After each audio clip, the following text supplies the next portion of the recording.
कृषिमा आश्रित गरिब जनताको जीवन नै जमिन हो। जमिनमा पसिना बगाउने किसानहरूले नै राष्ट्रिय उत्पादन एवं अर्थतन्त्रको सुरक्षा र निर्माण गरिरहेका छन्।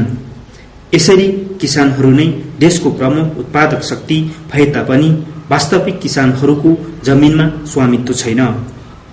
भूमिको असमान वितरणले नेपालको भूव्यवस्था गन्जागोल छ। जमिनदारको जमिन बाँझो छ। दिनानुदिन खाद्य उत्पादन घट्दो छ। रातों दिन जमिनमा श्रम गर्ने भूमिहीनहरूसँग जमिन छैन। तर राज्य भूमिहीनहरूको समस्या समाधान गर्नेतर्फ मौन छ। अझ सरकारले बाँझो तथा एलानी जमिनमा खनीखोस्री आएका भूमिहीनहरूलाई उठाउने तयारीमा छ।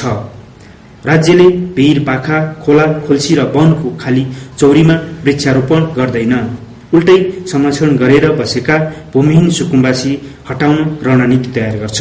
वन क्षेत्रमा बसोबासो गर्नेलाई 2068 वन नीति ल्याएको छ। त्यो नीतिले चाहिँ नि वन क्षेत्र खाली गर्ने भनेर भनेको छ। हामी बसेको ठाउँ हाम्रो हो र हामीलाई कसैले पनि उठाउनु हुँदैन, उठाउन पाउँदैन। भूमिहीनहरूले महोत्तरीको किसाननगर, लक्ष्मीनिया, गौरीबास र माइस्तान गाविसको बाँझो पाखो तथा नदी उकास जग्गा उपयोगमा ल्याएका छन्।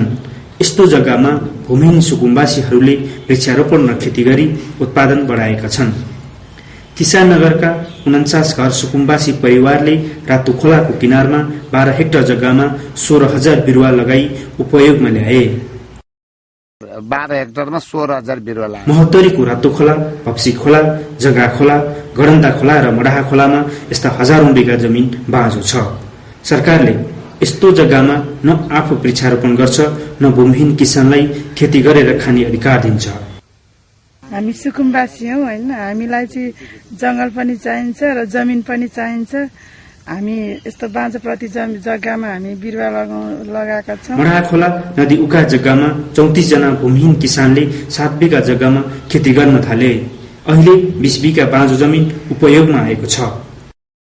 पहिला नदी थियो, पानी बग्ने ठाउँ बगर, त्यसपछि खोलाले छोडेपछि यहाँ नदी जमिन जोगाउन सबैको सामूहिक प्रयासमा नदी नियन्त्रण गरेका छन्। एक धुर जमिन नहुने सुकुम्बासी परिवारले नदी उकास जमिनबाट 3 देखि 9 महिना खाना पुर्याउँछन्। यो जमिन पहिला यस्तो बाँझो थियो, गाई चरन थियो। सुकुम्बासीमा हामीहरूको पहिले केही थिएन। अब केही नहुँदाखेरि हामीहरू केही नभएको जस्तै अब बोनी बुता यसो 2 पैसा जेलो गरेर खान्थ्यो। त्यो जेलो गरेर खाएर पनि अब पुगेको थिएन। अब अहिले यो खेती पाएपछि 2 पैसा कमाएर पनि यो खेती गरेर पनि अब हामीहरूले राम्रोसँग खान पाएको छ। जीविकाको जोहो गर्न भारत पुगेका किसान नेपालमै आएर खेती गर्न थाले।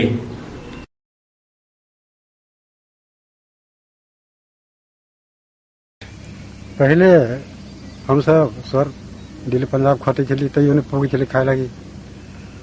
अब जहिया से मतलब नदी का जमीन हमरा से भेटल सब बारा माटी वह माटी उपजा मतलब तोड़ के उपजनी हम सब करी थी, खाई थी, 6 महीना खाला पुगी। तो वही टिकरीता में कथी तो सुजाती जनेरा करनी थी, मकई है, अब हरदी है, वही में अब तक खेतना उत्तर भर से का तो परोर है, तो वो में से तरकारी चलेगी। सरकारले भू उपयोग नीति पारित गरिसकेको अवस्थामा यसै बाँझो रहेको जमिनको पहिचान गरी उपयोगमा ल्याउनु पर्छ।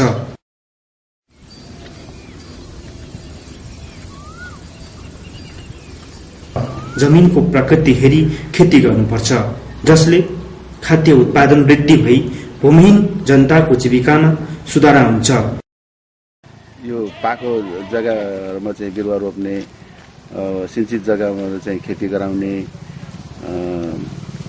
यो खोला नालाको जग्गामा चाहिँ वृक्षारोपण गर्ने भन्ने जुन अहिले नीति ल्याएको छ, त्यो नीति चाहिँ ल्याउन चाहिँ एकदमै राम्रो हो। तर कार्यान्वयन नगर्नु चाहिँ त्यो खराब नीति छ। त्यसमा जग्गालाई चाहिँ उत्पादन हुने जग्गालाई चाहिँ उत्पादनतिर लानु पर्यो र त्यो उत्पादन नभएको जग्गालाई चाहिँ वृक्षारोपण गरेर आर्थिकतिर चाहिँ त्यसलाई चाहिँ लानु पर्यो। जस्तै कि अब हामीले अब त्यो रातो खोलामा चाहिँ रातो बगरमा वृक्षारोपण गरेर गरिबहरूको पक्षमा चाहिँ 29-30 घर परिवारलाई चाहिँ 10 वर्षपछि त्यो बिरुवाबाट उत्पादन भएको आमदानी चाहिँ एक घर परिवारले कम्तीमा 50,000 रुपियाँ 10 वर्षपछि हुनेछ भन्ने हामीले उद्देश्यले वृक्षारोपण गरेको हो। जुन विषयलाई राज्यले टटकारो रूपले अघि बढाउनुपर्छ।